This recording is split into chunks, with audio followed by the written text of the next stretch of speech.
ज्योतिष संवाद कार्यक्रम में आप सबका फिर से स्वागत है और अनिल जैन का प्यार भरा नमस्कार। दोस्तों, दीपावली पर्व की शुरुआत हो चुकी है और दीपावली का पर्व भारत में ही नहीं बल्कि बहुत सारे अन्य देशों में भी बड़े धूमधाम के साथ मनाया जाता है। दीपावली कहते हैं कि सब पर्वों में उत्तम है, इसको पर्वोत्तम कहा गया और कहते हैं कि इस पर्व को बहुत ही हर्ष और उल्लास के साथ भारत में तो मनाया जाता ही है, लेकिन बहुत विदेशों में भी बहुत हर्ष उल्लास के साथ मनाया जाता है। इस पर्व को हम ज्योति पर्व भी कहते हैं या दीपोत्सव भी कहते हैं, तो उस रूप में भी इसको हम सभी मनाते हैं। दीपावली अंधेरे से रोशनी में जाने का पर्व है, त्योहार है, इस विश्वास के साथ कि सत्य की हमेशा जीत होती है। दीपावली प्रकाश पर्व के साथ साथ स्वच्छता का भी पर्व है। जैसा कि हम देखते हैं कि इस अवसर पर घर हो हमारे या व्यापारिक संस्थान हो, बहुत सफाई की जाती है या साल में एक अच्छी तरह से पूरे वर्ष की एक सफाई की जाती है।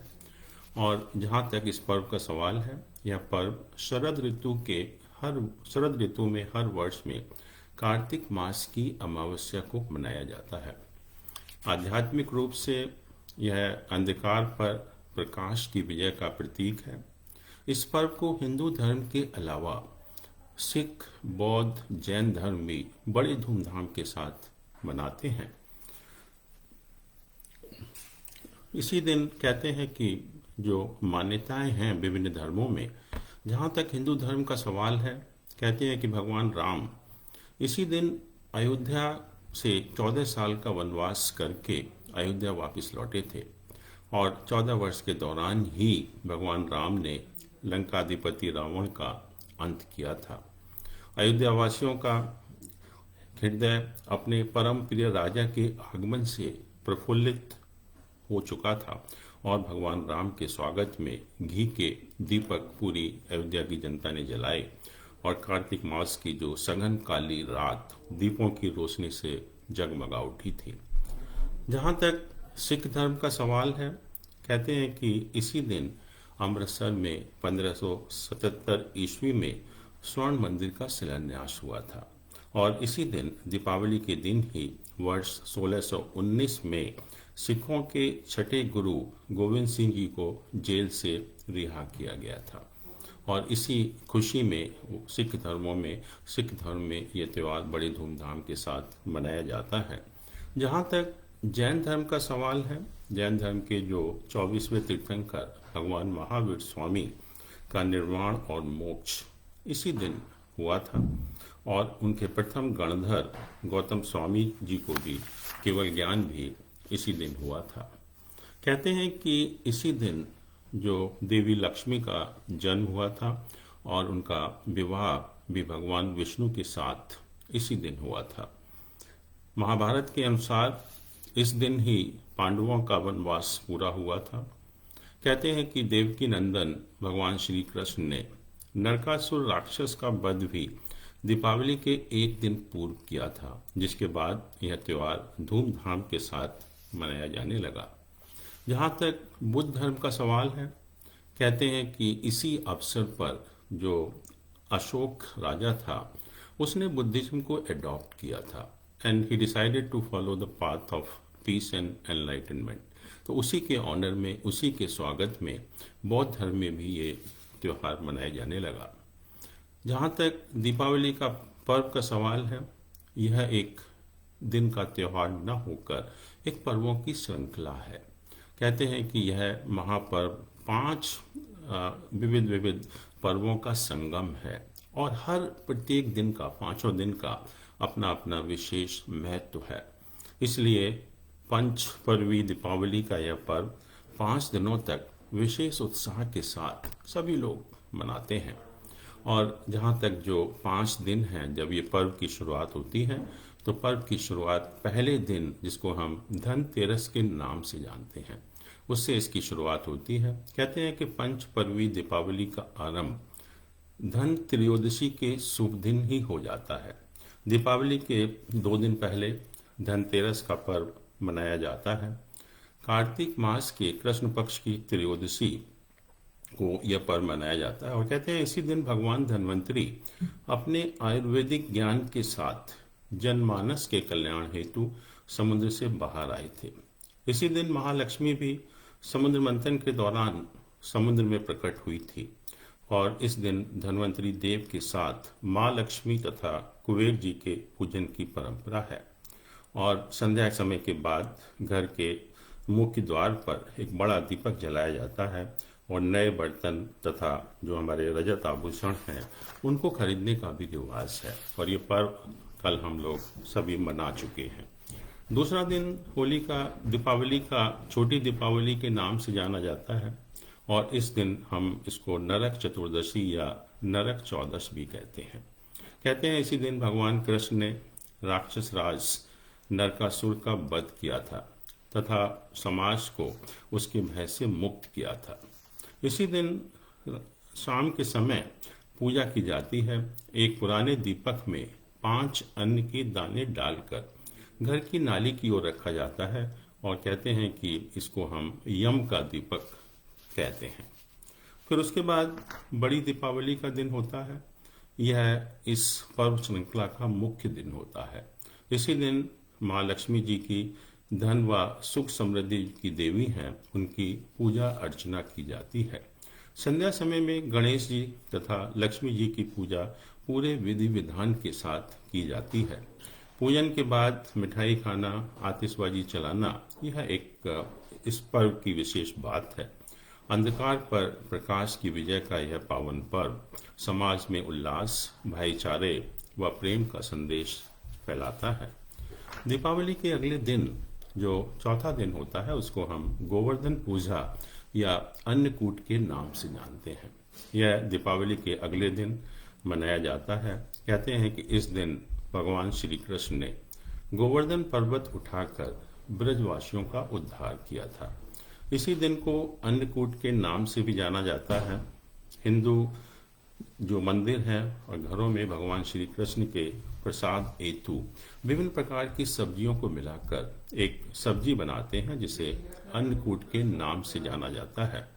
और आखिरी दिन या 5वें दिन का जो पर्व होता है उसको हम भैया दूज के नाम से जाने जाते हैं और यह इस पर्व श्रृंखला का 5वां या आखिरी दिन होता है। यह दिन भाई बहनों को समर्पित है। कहते हैं कि हिंदू धर्म ग्रंथों के अनुसार इस दिन मृत्यु के देवता यम अपनी बहन यमुना के घर जाते हैं। भगवान ने अपनी बहन यमुना को यह वरदान दिया था कि जिसके अनुसार इस दिन जो भी यमुना में स्नान करेगा वह सभी पापों से मुक्त होकर वैकुंठ धाम को प्राप्त करेगा। इसी कारण इस दिन भाई अपनी बहन के घर जाकर अपने कल्याण हेतु कामना करते हैं। अब जहाँ तक इस वर्ष का सवाल है और काफ़ी जो संदेह होते हैं, डाउट्स होते हैं लोगों के मन में कि कौन सा पर्व किस दिन मनाया जाए, क्योंकि ये हमारे जितने भी पर्व हैं वो हमारे चंद्र मास या लूनर कैलेंडर के ऊपर बेस्ड होते हैं और कैलेंडर हमारा इस टाइप का है कि कभी कभी लोगों के मन में डाउट होता है कि ये पर्व कब मनाना चाहिए। और जो भी पर्व होते हैं हिंदू धर्म में हम देखते हैं कि कोई आज मना रहा है, कोई कल मना रहा है, लेकिन आज अगर हम इस वर्ष की बात करें तो कल हम लोग धनतेरस का पर्व या इस पर्व की शुरुआत कर चुके हैं। आज छोटी दीपावली का दिन है और बड़ी दीपावली के बारे में भी लोग बहुत चर्चा कर रहे हैं कि किस दिन मनानी चाहिए। और जैसे मैंने कहा कि हम कार्तिक मास की अमावस्या को मनाते हैं और जहाँ तक भारत का सवाल है, ये कार्तिक मास की अमावस्या 14 अक्टूबर को शाम 5:27 पर शुरू होगी और 25 अक्टूबर को शाम 4:18 पर ख़त्म होगी। और जैसा हम जानते हैं कि दीपावली जो है वो शाम के टाइम मनाई जाती है, तो इसका अर्थ ये हुआ कि शाम के टाइम जो कि दीपावली मनाने का समय है वो 24 तारीख को अमावस्या का समय है। तो इसलिए हमें 24 तारीख को ही दीपावली मनानी चाहिए। और उसके बाद 25 तारीख की जो बात है, और 25 तारीख में जो गोवर्धन पूजा होती है जो कार्तिक मास की प्रतिपदा के दिन होती है, वो 25 तारीख को प्रतिपदा शाम को 4:18 से शुरू होकर 26 तारीख को दिन में 2:42 तक है। और इस बार जैसा आप जानते हैं कि 25 अक्टूबर को सूर्य ग्रहण इस साल का अंतिम पड़ रहा है, तो नेचुरली हम 25 तारीख को सूर्य ग्रहण के कारण हम गोवर्धन पूजा का पर्व जो है वो नहीं मनाएंगे। और क्योंकि 26 तारीख को दिन के 2:42 तक प्रतिपदा रहती है, तो हम 2:42 तक इस गोवर्धन पूजा को 26 तारीख को मना सकते हैं। और जहाँ तक भैया दूज का सवाल है, जो दूज तिथि है या द्वितीया जो तिथि है वो 26 तारीख को 14:42 मतलब दिन में 2:42 से शुरू होकर 27 तारीख को 12:45 तक दिन में रहेगी। तो या तो दो चीज़ें हैं, या तो हम भैया दूज 26 तारीख को दिन में 2:42 के बाद मनाएं, या 27 तारीख को 12:45 से पहले मनाएं। तो इस तरह से हम ये त्यौहार मना सकते हैं। इस बार धनतेरस जो ऑलरेडी मना चुके हैं 22 तारीख को, छोटी दीपावली 23 तारीख को, बड़ी दीपावली 24 तारीख को, गोवर्धन पूजा 26 तारीख को, और भैया दूज या तो 26 तारीख को दिन में 2:42 के बाद, या 27 तारीख को दिन में 12:45 तक मना सकते हैं।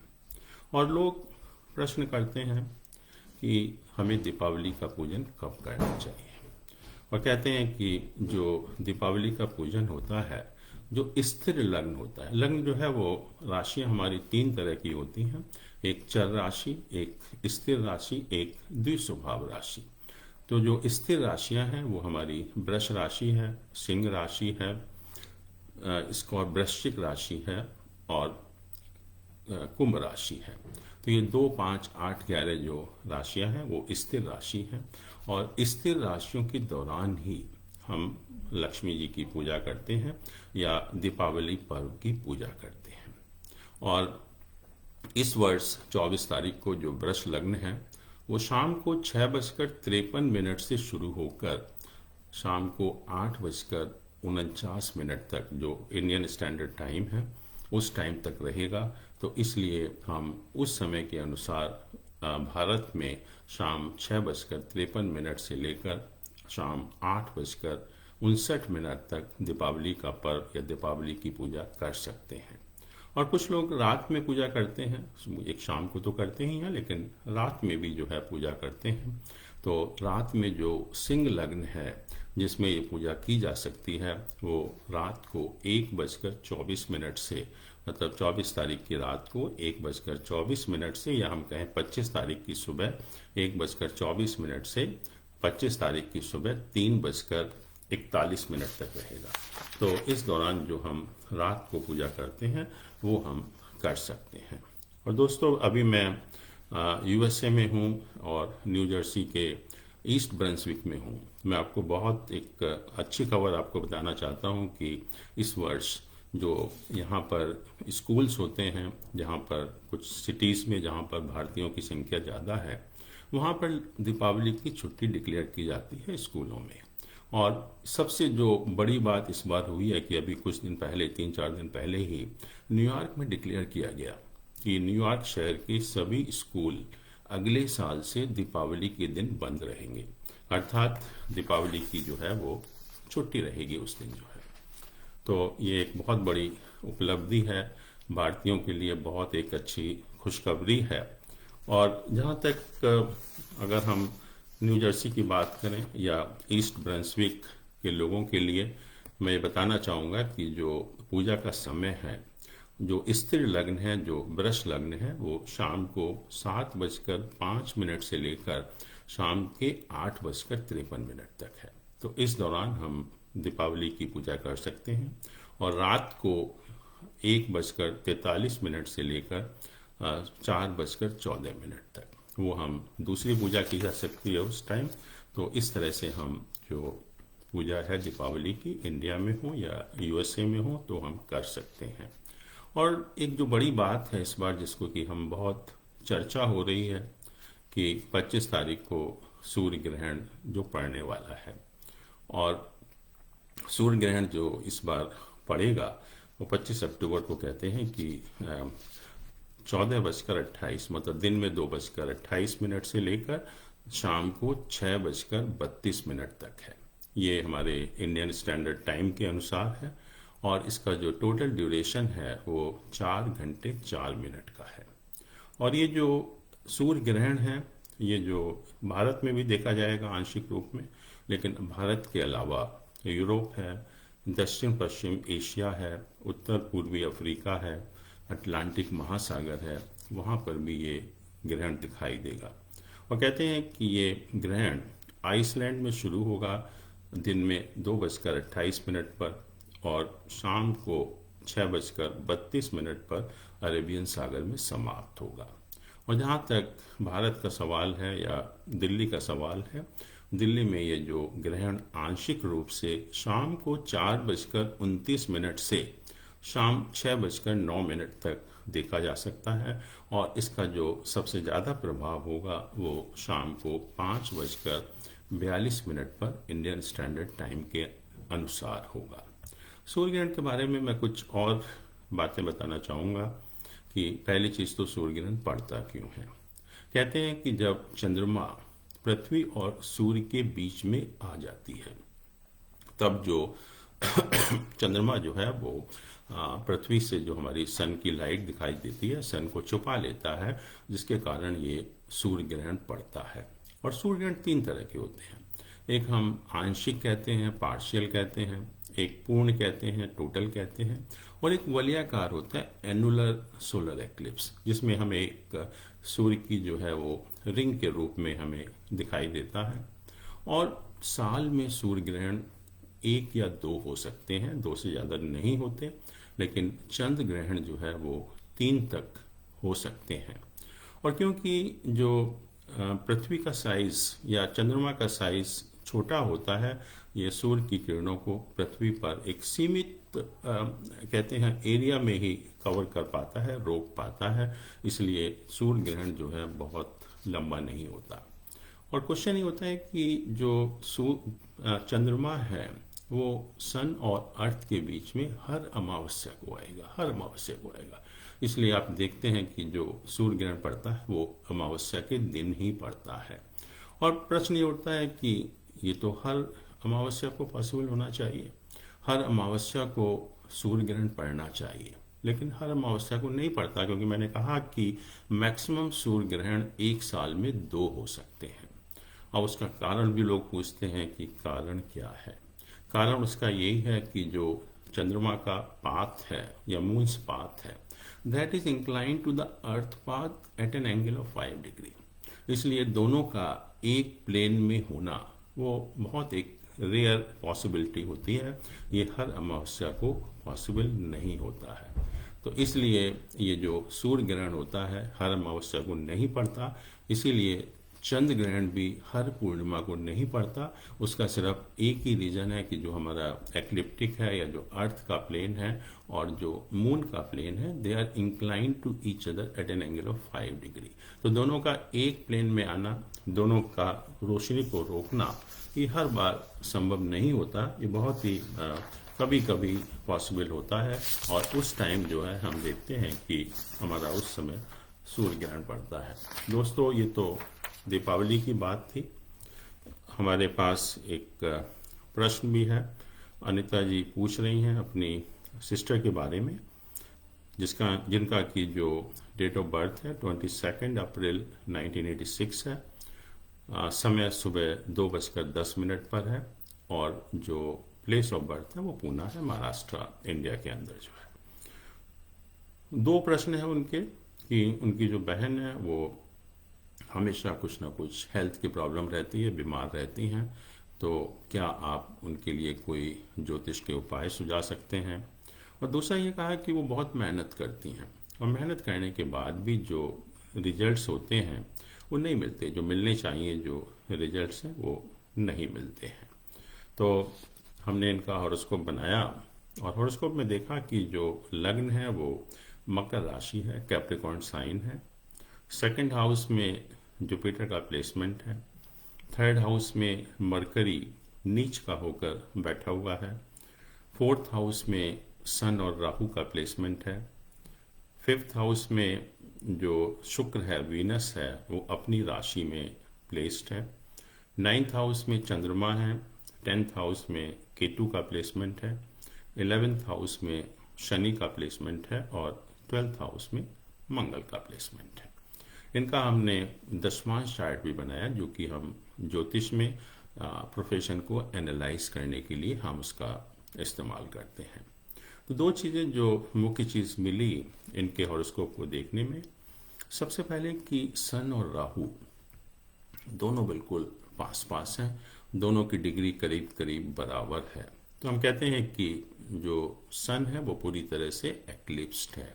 पूरी जब बर्थ हुआ है उस टाइम ग्रहण के दौरान इनका बर्थ हुआ है, जिससे कि सन जो है उच्च का होते हुए भी वो बहुत वीक हो जाता है, या वो एक नेगेटिव हो जाता है, या वो मैलिफिक हो जाता है।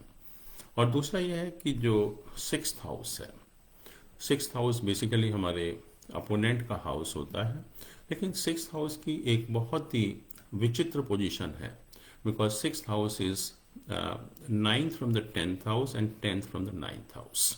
एक तो हमारे जो प्रोफेशन का भाग्य है, और दूसरा यह है कि जो भी हम कर्म करते हैं उसमें हमें कितनी सफलता मिलती है उसको भी इंडिकेट करता है। कि मतलब हम कहें कि हमारा जो आउटपुट और इनपुट का रेशियो है वो बताता है। जिनका सिक्स्थ हाउस वेल प्लेस्ड होता है वो जो भी काम करते हैं उसमें उनका पूरा आउटपुट मिलता है, या उनकी जो एफिशिएंसी है या प्रोडक्टिविटी है बहुत ज़्यादा होती है। और इसके अलावा जैसे मैंने कहा कि प्रोफेशन का भाग्य भी है। तो पहली चीज़ सन एक्लिप्स होने के कारण, और सन हम कहते हैं कि sun is a life giving planet, sun हमारी आत्मा है, सन हमको जीवन देता है, और वो इतना ज़्यादा एफ्लिक्ट होने के कारण ये तो हेल्थ से संबंधित प्रॉब्लम बताता है कि हेल्थ से संबंधित प्रॉब्लम ऐसे व्यक्तियों को बनी रहती हैं। और कभी कभी हम जब ज्योतिष के पास जाते हैं तो इसको हम पितृदोष भी कह सकते हैं। और दूसरा जो छठा भाव है जिसकी मैं चर्चा कर रहा हूँ, छठे भाव को अगर हम देखें तो वहाँ पर कोई प्लैनेट का प्लेसमेंट तो नहीं है, लेकिन उस छठे भाव को तीन प्लैनेट आस्पेक्ट कर रहे हैं। एक जुपिटर है, एक मंगल है और एक केतु है। तो एक तो मैलेफिक प्लैनेट का इन्फ्लुएंस है उसके ऊपर, और दूसरा जो उसका लॉर्ड है मरकरी, वो नीच का ग्रह है, और नीच का ग्रह के साथ साथ वो मैलेफिक प्लैनेट से एफ्लिक्टेड भी है। तो इसलिए मरकरी जो है वो बहुत वीक प्लैनेट हो जाता है। और अगर हम दशमांश चार्ट भी देखें, जो मैंने कहा कि हमारा प्रोफेशन एनालिसिस चार्ट है, उसमें भी जो सन है वो राहु के साथ एफ्लिक्टेड है। और राहु के साथ ही नहीं बल्कि मैं कहूँगा कि सभी अशुभ ग्रहों के साथ उसका एसोसिएशन है। तो सन जो है बहुत वीक हो जाता है ऐसे पर्टिकुलर केस में। और उसके बाद जो इनकी दशा ऑपरेट हो रही है वो राहु की दशा इस समय ऑपरेट हो रही है। और राहु की दशा इनकी 12 फरवरी 2007 से शुरू हुई थी, जो 18 साल की होती है, अर्थात 12 फरवरी 2025 तक ऑपरेट होगी। और इस समय राहु में चंद्रमा का या मून का पीरियड ऑपरेट हो रहा है, जो 25 जनवरी 2024 तक रहेगा। और उसके बाद राहु में मार्स का पीरियड होगा, जो कि 12 फरवरी 2025 तक रहेगा। और उस टाइम राहु की दशा भी खत्म हो जाएगी।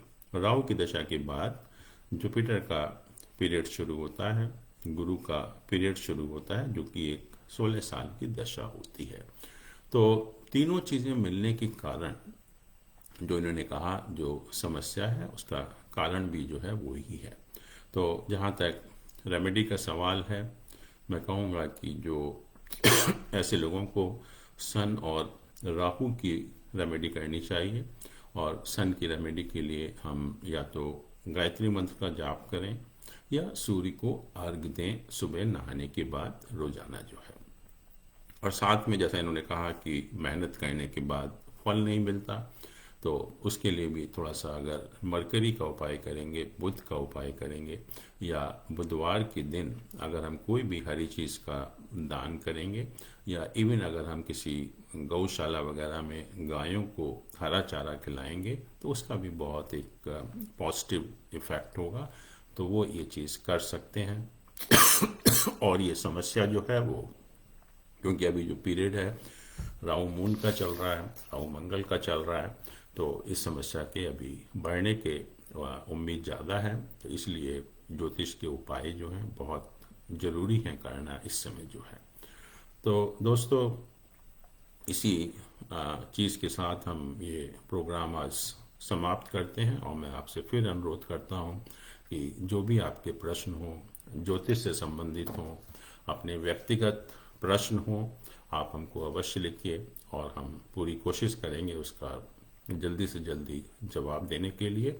और हमारे प्रोग्राम का जो पर्पस है वो यही है कि जो ज्योतिष के बारे में बहुत भ्रम फैलाए हुए हैं लोगों ने जो है, उन भ्रमों को दूर करना, इस ज्ञान के बारे में जो कि हमें वेदों से प्राप्त हुआ है, जो एक दिव्य ज्ञान है, उसके बारे में जन मानस में उसको एक अवेयरनेस क्रिएट करना, जिससे हम इस ज्ञान का पॉजिटिव लाभ उठा पाएं। तो दोस्तों, दीपावली की शुभकामनाओं के साथ मेरी तरफ से, नारद संचार की तरफ से आपको बहुत बहुत दीपावली शुभ हो। आपके जीवन में माँ लक्ष्मी सुख समृद्धि लाए। इसी के साथ हम इस प्रोग्राम को समाप्त करते हैं। नमस्कार। Thank you so much.